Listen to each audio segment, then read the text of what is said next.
E aí, Rogério, bem? Como é que tá, Márcio? Bom, beleza? Tudo bem? Você? Israel, Rogério. Prazer. E é aqui que tá a nossa obra, hein? A tua, né? A nossa, se nossa, sim, né? Tá pronto? Podemos entrar? Então bora, faz caminho para nós.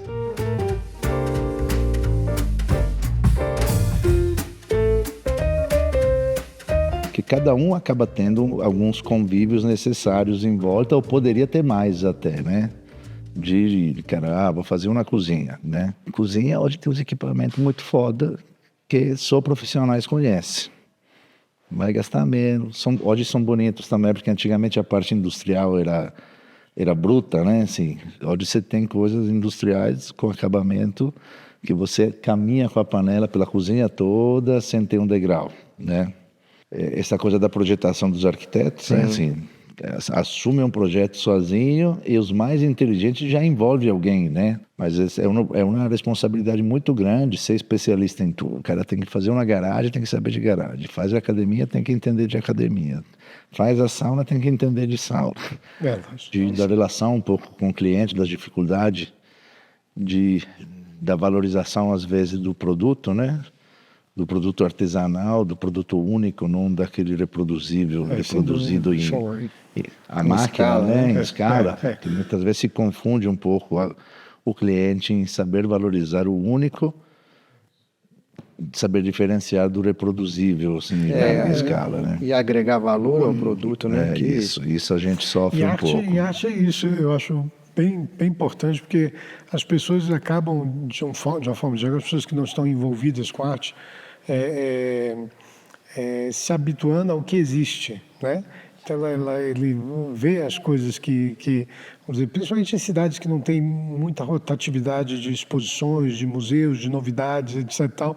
Então, às vezes a pessoa encontra algo que é novo e não tem condições nem de avaliar, de se abrir para uma coisa que é uma experiência diferente, né? Vive-se muito pouco como é que fala assim, o olhar mesmo, deixar entrar as coisas, né? Mas tem muita pouca oportunidade também. Tem pouca oportunidade também. Eu, por exemplo, estava te contando, no Rio, eu acabei fazendo amizade com um grupo de artistas e achei muito legal ir em galerias alternativas de artistas desconhecidos, de obras assim, soltas, né? Achei um novo jeito de me olhar para as coisas, né? Eu não estava acostumado, aqui não acontece muito pouco, né? Muito pouco, E acontece numa camada muito mais clássica, né? Já muito mais afirmada quando acontece, né? Essa coisa irreverente, meio que explodindo, né? Que era das periferias aí, é uma coisa que a gente não vive, né? E acaba que, vamos dizer assim, você precisa de gente com sensibilidade, né? E que esteja a fim de realmente experimentar algo, esteja aberto às experiências, né? Sim. Senão você fica um pouco engessado a ter que entregar aquilo que as pessoas já ouviram falar, já conhecem, já é valorizado, né? E o mais eu acho louco é o seguinte, que a criatividade é justamente, as pessoas dizem, eu quero o novo. Mas, pelo amor de Deus, o que é o novo? É justamente aquilo que não se conhece. É isso. Então, aí quando aparece algo novo, as pessoas querem o habitual. Então, um pouco contraditório, né? Tem uma necessidade muito grande de classificar tudo também, né? O que já venha classificado, né? Essas coisas dos prêmios, melhor, né? Melhor, né? Quero mais, o mais. Eu acho que deixa muitas vezes as pessoas que não têm... Porque é igual o gosto, né? Tipo assim, quando você põe uma comida, um vinho na boca... Cada um tem direito a sentir o que ele puder, né, cara, assim, de sabor, né, cara. Entra na minha boca, cai mal, não é uma culpa, né? Falando até que tem um negócio genético aí, mas... Agora, se eu coloco a salsinha, já me agrada, cara. Afinal, você é italiano, eu sou baiano, né? Então. Para mim, coentro pode pôr onde quiser. Mas você sabe que isso fala que tem na genética. Você gosta de coentro ou de salsinha? Gosto dos dois. Dos dois, você vê, mineiro. Né? É mineiro. Gosto dos dois. Tá no meio do caminho, né, cara? Mas acho que isso é super importante, assim, de desmistificar também, porque a galera vai para uma exposição muitas vezes que não está acostumado, igual eu, né? E com essa obrigação de querer entender. Cara, vai lá, experimenta, vê como é que bate, vê que te comunica, o que te chama atenção. Mas até na comida, a galera fala, não, isso eu não gosto, isso não... Então, mas é a mesma Às vezes nem coisa. experimentou, né, Márcio? Mas na arquitetura também, cara. A primeira coisa, quando você fala, vamos fazer um negócio diferente, levanta os pelos igual gato, né, cara, assim. Mas isso que o Israel estava falando de criação, é isso aí. Tem que ter calma e até conhecimento, né? A gente faz um projeto e não é só um projeto em si. Se entregar um projeto papel é coisa muito aérea ainda, né, Israel? Igual faz uma peça, você tem que levar, você tem o tempo, você tem que ter a cura, você faz o molde, é a mesma coisa. A criação que traz o processo de um projeto e tudo, leva um tempo. Então, esse tempo, eu acho que tem que ter, e não só fazer a peça, é acompanhar, ver o molde, como vai ficando. Exatamente. Então, a criação não é só aqui naquele momento de criou, acabou, não, tá lindo, faz a imagem, tudo, não. Aí você tem que vir para o canteiro e tentar traduzir. Deixa eu te fazer uma pergunta, que assim, eu tenho muita dificuldade com plantas, né? Principalmente, cara, planta para você é tudo, né, cara? Assim, Sim. Né? Quando nasce uma planta você já consegue visualizar tudo? Sim. Você já consegue fechar os olhos fechar e andar dentro dos cômodos e ter até o acabamento. Porque quando a primeira conversa com o cliente que a gente tem, o cliente já mostra para você, a gente vai conhecendo o perfil do cliente. Se ele gosta de rústico, se ele gosta de porcelanato, ou se ele gosta de mármore. Aí você vai escalonando. E quando começa a fazer um projeto, a gente já percebe o rumo que você vai ter no projeto. Então, quando a gente faz um projeto, pé direito duplo e tal, o revestimento de madeira que dá aconchego. Então, isso já, a gente vai perguntando, você gosta disso? Não, mas eu falo assim, na hora que era assim, você consegue, porque tem coisa que na comida eu consigo sentir o gosto antes de ter experimentado juntos. Que acho que é um pouco... esse aprendizado já de enxergar os acoplamentos, as combinações, né, cara, as proporções, né, cara, porque assim, proporções também... Não tem como. É isso que você falou, consegue sim. Consegue Faz sim. o projeto e consigo visualizar ele e aí a gente gera a imagem. E você, Israel, fecha os olhos e já vê a obra pronta? Não, eu fecho os olhos e sinto tesão de fazer. Sim. Eu fico louco para fazer. Agora, realmente, também sou figura feminina, né, cara? Tem esse detalhe. Mas eu sinceramente, eu fico muito mais assim...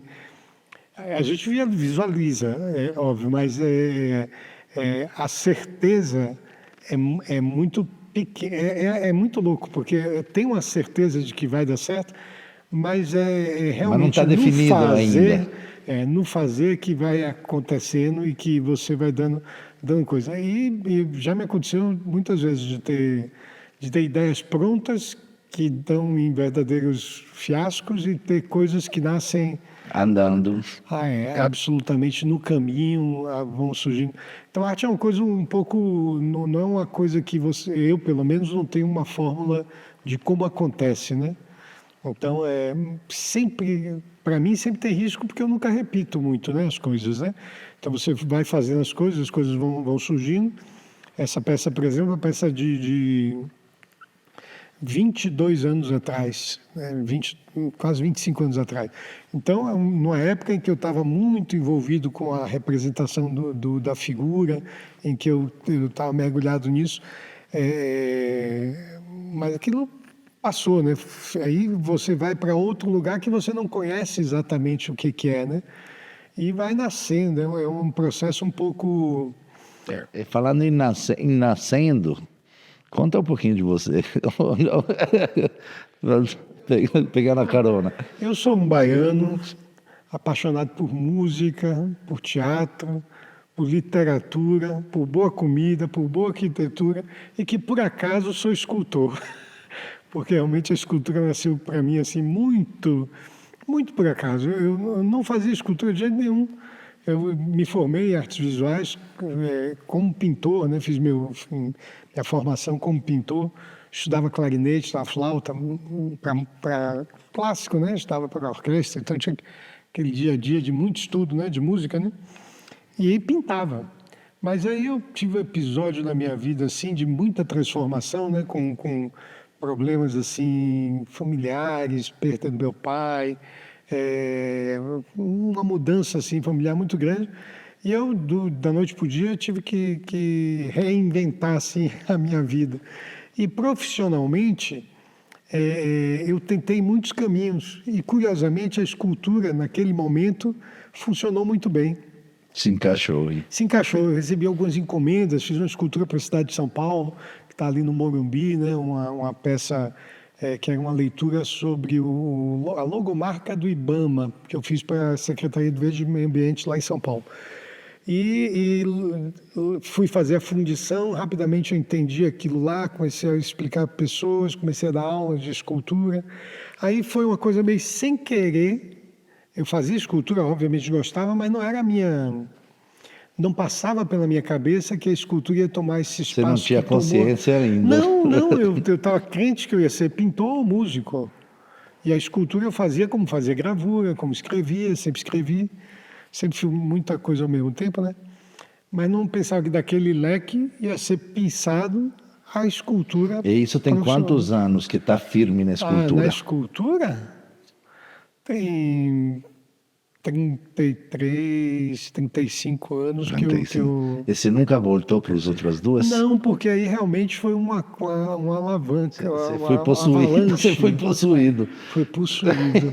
Aí uma coisa levou a outra, depois eu comecei a me interessar pela coisa da fundição, dos processos. Aí estudei fundição na França, montei um projeto e instalei um centro técnico de fundição dentro do Senai, a maior escola de metalurgia do Brasil. Aí depois comandei o restauro do Monumento do Ipiranga, em São Paulo. E aí foi uma coisa que é outra, uma coisa que é outra, uma coisa que é outra. Aí eu vivo ensaiando a volta para música e para pintura. Acho que quando eu estiver velhinho, eu largo a escultura e a pintura. Legal, que legal. Você falou que você é baiano, você é nascido em Salvador. Nasci em Salvador, fui criado lá. Não, meu pai era da Romênia. Minha mãe é filha de russos. Eu sou de origem judaica, completamente do leste europeu. O meu sócio é Yaroshevsky. Então, são russos? Russo, judeu russo. Então. Ele nasceu no Rio de Janeiro e veio para cá, Então, exatamente. Então, eu sou um judeu baiano. A verdade judeu baiano já é uma coisa bastante atípica, né? Não tem uma colônia grande. A mistura é muito boa. E a parte rumena de onde? Você sabe? Meu pai era da Bessarabia, né? Da Bessarabia. Eu uma vez saí de Milão de carro, atrás de Funghi Porcini, fui para Tamijoara. Atravessei, Hungria, Eslovênia, Áustria. Nunca fui para a Romênia. Mas aí é isso. Então, e agora eu estou me sentindo um pouquinho mineiro. Porque já faz alguns anos que eu tenho vindo para cá, depois eu conto a história da fundição. Mas eu estou adorando. O Júlio falou que vocês têm uma amizade, né? O Júlio Alves, outro artista, amigo, né, em comum. Ele fala que você escolhia uns temas, você aprofundava, um cutucava o outro nesse tema, depois gerava viagem, não é isso? Como é que é essa história aí? Você fala dos cursos que eu fazia com ele? De escolher tipo um tema, renascimento, aí dá esses mergulhos e depois exatamente. de gerar... A gente faz uma... Na verdade, tudo começou porque eu queria viver as experiências de coisas que eu não conhecia. Eu queria, por exemplo, conhecer a Grécia, e não conhecia. Aí eu estudava, né, e montava a viagem para poder falar sobre aquele tema que eu estava estudando. Então, eu, durante muitos anos, eu fui fazendo, vamos dizer assim, imersões em coisas que eu queria estudar e eu finalizava ela levando um grupo para esse lugar. E aí fiz muita coisa desse tipo. Por exemplo, a gente fez uma viagem para ver as fundições de obras de arte da França e da Itália. Então, tem lá uma fundição chamada Coubertin, que é uma fundição francesa que fundiu as últimas portas do inferno. Então, fiz amizades com eles, o patinador português. Então, a gente consegue entrar lá dentro de um jeito muito... Eles nos recebem. Fui agora de novo, vimos as esculturas de Versailles que estão sendo restauradas, com o restaurador, que é um amigo meu também, que fizemos o Ipiranga juntos.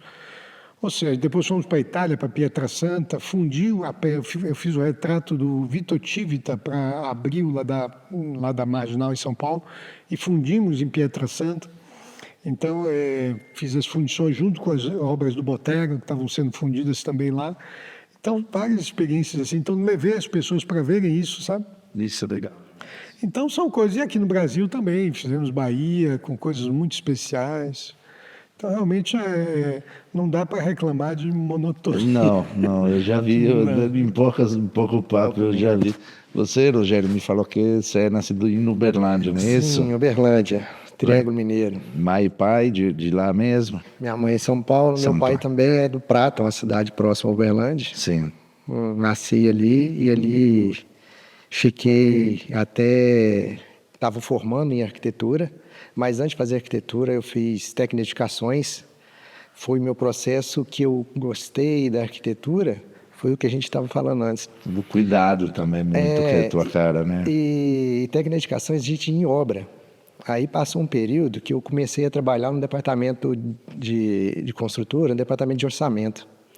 E foi lá que eu comecei a fazer orçamento e tinha todas as especificações do material. Aí lá eu conseguia, olhava, fechava o olho e andava dentro da planta assim e via acabado, com as imagens, né? E de lá eu comecei não, vou fazer arquitetura. Em vez de fazer engenharia...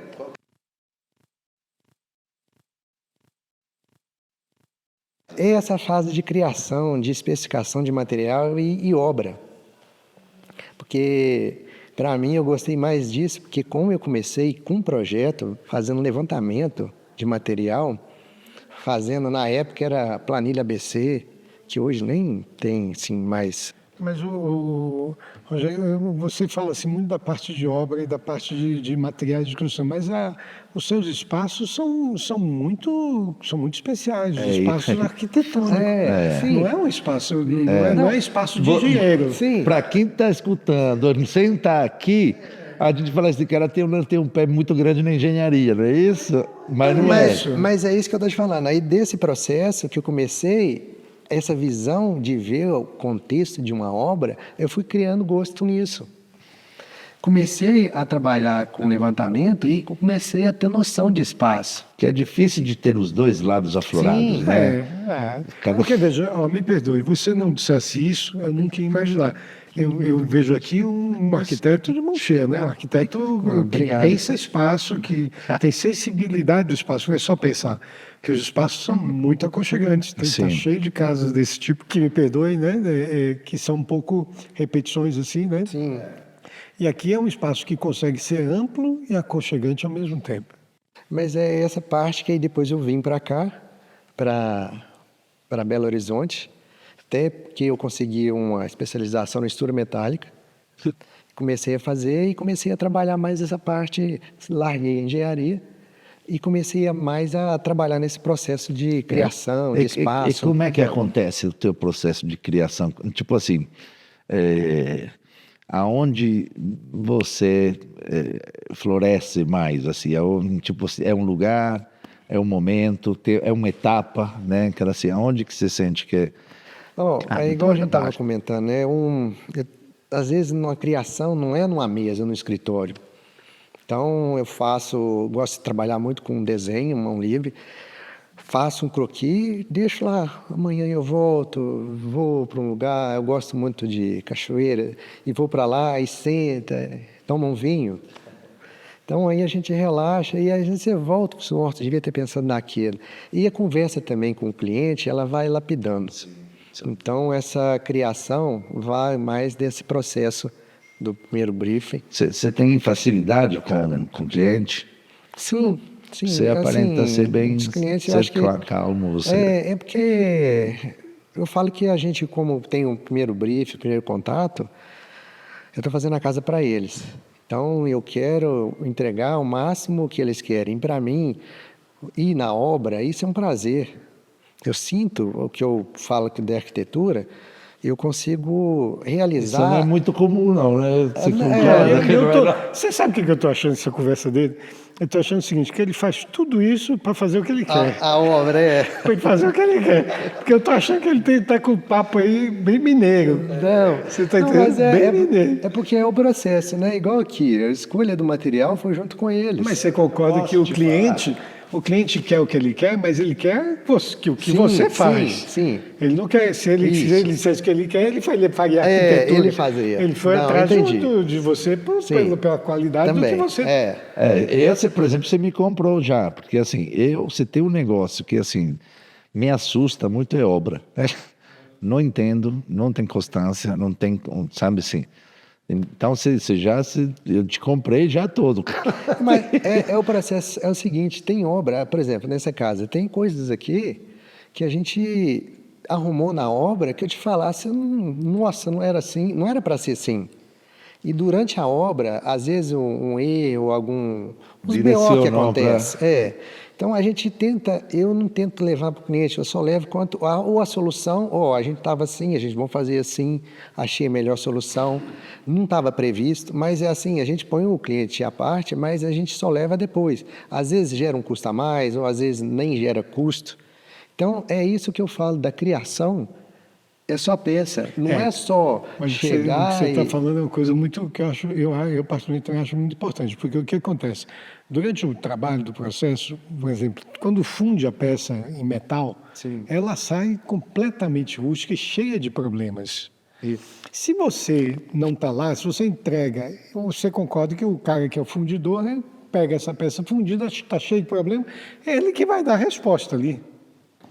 Então, ou você está perto para dizer o que vai fazer e o que não vai fazer, e aí faz toda a diferença lá na frente. Né? Sim, com certeza. Agora, olha que interessante, assim, todo mundo lida com um produto, né, assim, uma criação e uma venda depois, né? Eu com o cardápio, com o prato, você com a tua obra, ele com o projeto. Agora, ele já tem uma encomenda, né, normalmente. Você não, né? Você não sabe quem vai ser o cliente ainda, né? Você está criando um produto sem ter o briefing, né? É legal de ver as diferenças. Está no universo, né? Aquilo não tem tá solto. Né? Quer dizer, o artista ele trabalha vamos dizer assim, a busca dele é por algo muito subjetivo, né? Que não tem nenhuma razão de ser, né? É aquela gratuidade da obra de arte, né? Que é gratuito, você faz porque você está mobilizado internamente para realizar aquilo. Quando você tem sorte, você encontra quem também se mobiliza se identifica pela mesma energia, né? Mas muitas vezes já aconteceu de você realmente produzir algo que você está muito envolvido, comigo já aconteceu muito, e a obra fica com você anos. E aquilo não mexe com ninguém. E como é que se desgrudar das obras aí? Não, eu vou te dizer... Eu sou curioso também. Não, para mim gera não. apego, Para mim não. Eu adoro quando as obras encontram quem ama elas também. Né? Normalmente eu gosto muito por exemplo, agora acabei de vender uma peça através de um terceiro. Eu já peço para a pessoa, por gentileza, o contato da pessoa, e aí eu já faço um contato com a pessoa. E digo que você precisa de qualquer coisa, que eu gostaria de fotografar, sei lá o quê, o que ela está achando, etc. Tal, porque realmente me faz... Tive uma experiência, várias, assim, uma delas foi muito interessante, aqui em Minas Gerais. Um cara, para mim, eu saí com uma amiga minha, uma senhora, e essa senhora, tomamos um vinho, no outro dia ela me liga de manhã cedo. Israel, hoje de manhã, uma pessoa me mandou uma mensagem com a escultura e com o nome do escultor, que o marido quer saber quem é, quando vi seu nome. E aí me mandou a foto a escultura que foi uma das primeiras que eu fiz há 30 anos atrás, que no dia seguinte uma pessoa mandou o contato para ela. Aí a gente combinou de fazer uma surpresa para o homem junto com a esposa e ir lá na casa dele no outro dia, que eu estava aqui em Belo Horizonte. Olha que legal. E fomos lá tomar café com ele. A escultura foi comprada pelo avô, ficou na casa do avô, que antes de morrer deu para o pai, e o pai, ainda vivo, mas já senhor, deu para ele, estava na frente de um casal, etc. A escultura nem é, de 30 anos atrás. Pare para pensar o significado que essa escultura passa a ter para esse núcleo familiar é incrível. É muito além até do que do valor em si artístico do negócio. Não, é. Então, pô, ficou a história da família dele, está ali na minha escultura. Então, pô, Não fiquei teve assim numa nenhuma felicidade. obra que você teve mais dificuldade de soltar, não? De soltar? Fala a verdade, hein? Não tem, porque você se apega, eu não tenho. Não tenho. Ok, Não tenho. porque é interessante essa relação com as coisas, né? Eu não tenho, não. Com escultura, com pintura eu tinha um pouco mais. Talvez por ser única, não sei. Mas mesmo as peças que são mais... Eu dou muita sorte com as minhas vendas, né? São sempre pessoas que você gosta de entregar e que eu vejo a relação delas com a a obra. né? É quase uma adoção, né? É quase que uma adoção. Recentemente eu vendi uma muito especial. Quando fui entregar para a pessoa, eu senti realmente muita alegria, assim, sabe? Que você vê que estava na mão de alguém que amou. Aí, pô, você fica... Você tem umas épocas de trava, assim, que você quer produzir Trava? e não sai nada? Não, eu acho que a trava não é artística, a trava é de vida. Eu acho que tem hora que tua vida está embolada e você não está dando conta nem da vida, quanto mais da obra. Às vezes você... por exemplo, tem muitos momentos que eu não sou uma pessoa muito compulsiva para as artes visuais, porque eu faço muitas outras coisas. Então, eu escrevo muito, eu toco, eu faço outras coisas, eu faço muitas coisas. Que legal. Muitas coisas. Gosto também de dançar, gosto até de cozinhar, eu gosto. Então, então eu não sou muito assim. Então, para trabalhar, para produzir escultura, eu preciso estar um pouquinho mais no bem, né? Bem, você gosta... Tem gente que fala que tem que estar sofrendo. Não, quando eu estou sofrendo, eu vou para a praia. Relaxa, né, Zé? Vamos me distrair. Vamos me distrair. Relaxa. Eu vou para a Bahia quando estou sofrendo. Ô, Rogério, você me conta algumas dificuldades, assim, porque até agora eu vi tudo sob controle, cara. Assim, me conta um BO bom que você teve com alguém, que era assim... Eu queria ver o lado que rebola também um pouco. Os BOs é assim, igual eu falo assim, eu levo a vida mais leve, sabe? Tá com cara mesmo. Eu não, assim, não agarro em nada em questão. O BO tem em todas as obras. Só que a gente, igual eu falo, como eu vou em obra, eu tenho uma equipe que faz a parte elétrica, hidráulica e tal, eu indico, tá? Não é minha, indico. Então, quando indica, aí... Se der BO, é o pior, sabe? Que é o pior BO. Porque quando você indica uma pessoa, você é corresponsável a ela. Então, quero um serviço bem feito. Então, quando não sai, o cliente não gosta, eu tenho que chamar a pessoa, sabe? Então, esse, para mim, que é o maior BO em relação a... E você entrega obras importantes, igual esta casa, assim, há quanto tempo? Tipo assim... Você formou quando? Desde quando você faz projetos grandes? Assim? Eu formei em 99 e a partir desse tempo eu comecei até a fazer uns projetos que eram os projetos mais técnicos para banco. Foi lá que eu também, com essa técnica, né, de detalhamento, que não tinha nada a ver, depois comecei a trabalhar com casa. Então, isso aqui tem uns 20 anos. Então, foi no começo, igual a gente vai conversando, que a gente vai mudando ao longo do tempo, né? Uma casa que eu faria antes, hoje eu olho para lá, nossa, tanto de coisas que eu podia melhorar, né? E aí a gente vem lapidando, né? A gente sempre conhecendo, né? Então, obra em si, então, material diferente. Agora, realmente, eu fiquei muito intrigado, assim, quando eu cheguei aqui na frente, eu achei muito bonita a fachada.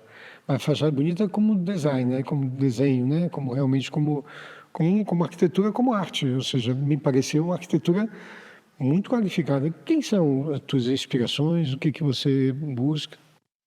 Eu tenho essas pessoas também. Eu estou falando mais o Brasil, os daqui, que eu acho que tem mais raiz, que é uma arquitetura mais brasileira, né? tem muita madeira.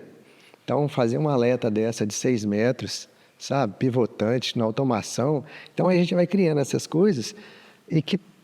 Mas é geral, Israel. Se eu te falar uma pessoa assim, não é... Por exemplo, uma casa que a gente faz para um cliente, eu não gosto assim... Claro que tem a identidade da gente, mas eu tento desvincular muito, assim, não repetir alguns detalhes, sabe? Ser mais específico, é igual obra. Então, você faz uma peça dessa, você pode repetir, mas fazer outra dessa é difícil, assim, até ser...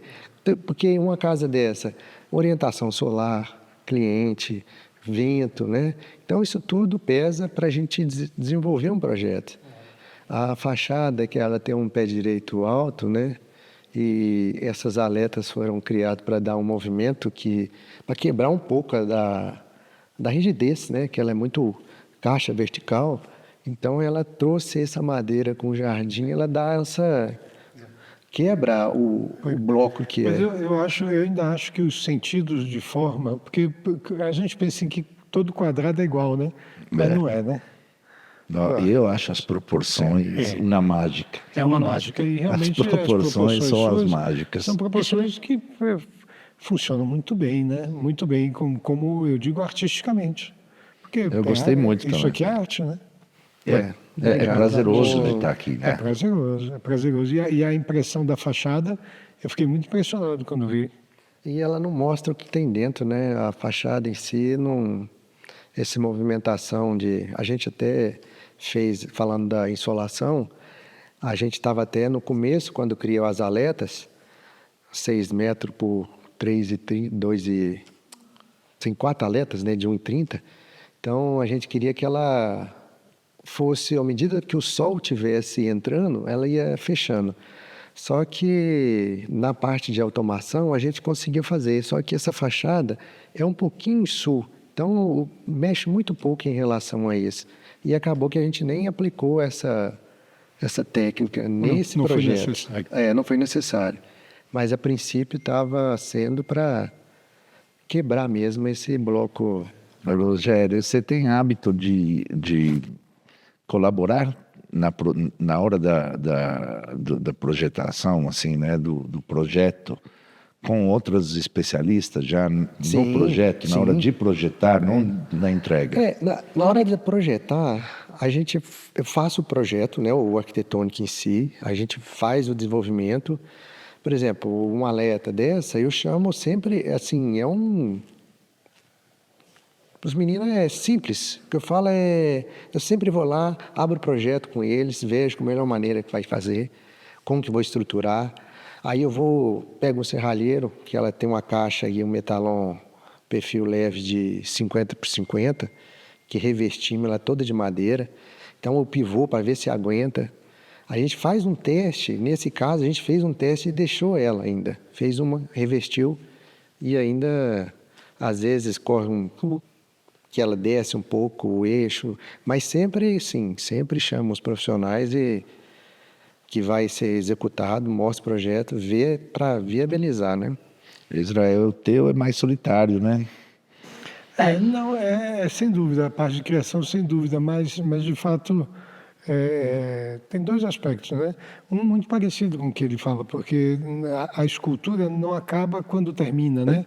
A gente termina de fazer de barro, mas na verdade ou você transforma numa cerâmica ou você faz o molde e transforma no metal. Ou as duas, né? Ou até as duas. Então, todo esse caminho acaba que você precisa de suporte de colaboradores. E a fundição, propriamente, é a mais complexa de todas, porque são muitas etapas de transformação. Se os técnicos que estão envolvidos não são extremamente competentes e cuidadosos, você vai perdendo. Quando chega lá na frente, você já não tem mais nada do que é. Bom, então, assim, a gente está com sede, assim, então vamos propor um brinde aí, já está tarde. Normalmente a gente já deveria ter bebido desde cedo, mas a nossa responsabilidade não deixou. E aí, Saúde. Viva, Felicidade. viva. Saúde. Agora experimenta essa geleia de cipolla rossa.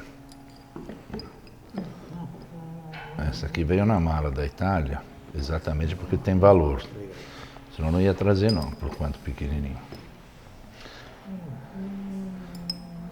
É isso, você pode comer com queijo, com embutidos, mas eu acho que vale experimentar ela pura primeiro. Nossa, muito gostoso. A gente mudou de ambiente e a gente percebeu claramente como de uma garagem, uma adega e uma sinuca, né? A gente já achou uma integração, deu vontade de descer, né, cara? Deu vontade de imaginar um jantar na garagem, né? Salão aberto, com verde de lá, com apoio de cá, com essa iluminação indireta aí que favorece demais, né? E essa bancada aproveitando a escada aí, genial, e aí a gente viu a sinuca e fomos cutucar até achar as bolinhas. E aqui nós vamos jogar, quem perder, quem sair primeiro aí, lava os pratos hoje. Tem que ter alguma coisa para jogar, não pode ser por nada, né? Não tem que ser dinheiro não, mas estamos na fase das apostas, mas assim, mas tem que ter um brilho, Fechado. né? É bom que ninguém sabe, eu, né? como você que não vou lavar a louça, então vou jogar. Eu não sou bom não, mas vou me esforçar. Sou competitivo. Não sou bom, mas sou competitivo. Eu também não sou. E a regra, gente, que cada um deve ter aprendido a jogar de um jeito, né? É verdade. Com certeza. Eu acho, sugestão, né? Cada bola tem um número, né? Tem um valor quando cai. Então a gente vai somando. A um é um ponto e tudo aí, que chegar no final com mais ponto, ganhou. Ganhou. Se você derruba uma bola, Errado. não tem errada, né? Não É tem somatória, errada. né? É isso, é somatória, que fica mais Se fácil. derruba a branca, Você derruba a branca, sai. sai. Sai. Ou tira 10. Tira 10. Tira 10, tira 10. Você viu? Os meninos sabem Vai ficar brincar, menos, né? Os meninos sabem brincar. Menos 10, já arranquei bem. Menos 10 e olha que bola, 15 no buraco, né?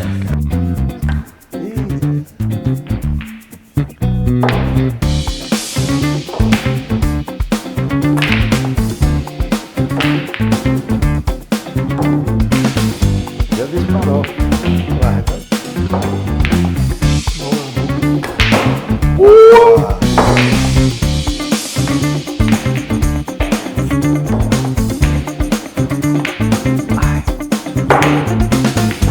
O negócio não tá fácil não aí, cara.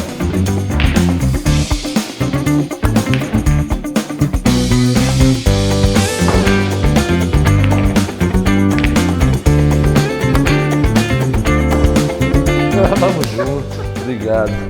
Foi super gentil. E você é super sortudo, viu, cara? A gente vai falar um pouquinho da similitude, né, que tem a comida com a arquitetura e com a arte, né? Assim, por exemplo, na comida, a gente está vendo um monte de pratos estratoscópicos, assim, né, cara, cheio de efeitos especiais, de mudança de texturas, de formato. A berinjela tem que ser quadrada, a cenoura tem que virar espuma, né, então, assim. E isso um pouco na arquitetura tem esse rebuscagem, né? Assim. Na arte, como é que é essa história? A coisa pode ser transformada, a coisa pode ser muito, muito moderna e ser muito consistente. E a coisa pode realmente ser muito moderna e vazia. No fundo eu gosto muito da ideia de que não existe estilo. Existem verdades, que elas podem estar em qualquer estilo. Então, existe barroco, que é ruim, O barroco bom. e barroco bom. Eu costumo dizer o seguinte: todo mundo quer ser Van Gogh, mas ninguém quer cortar a orelha. Né? Quer dizer, todo mundo quer ser. Veja, Van Gogh é tudo aquilo, é uma experiência de vida, onde o fato dele ter tido surto, cortado a orelha, faz parte da vida e do caldo que criou aquela obra. Então, hoje em dia, a arte contemporânea é uma coisa um pouco da moda. Então, a pessoa tem uma vida muito confortável, bacana, etc. e tal, e é bacana fazer arte contemporânea. Mas, efetivamente, a arte contemporânea ela fala sobre também a existência das pessoas. Então, modismos acabam criando certa artificialidade. Enquanto a gente põe a massa para cozinhar, você faz um coverzinho aqui. É um patê de fígado, de ave, não é de foie gras. Ninguém sofreu de cirrose aqui.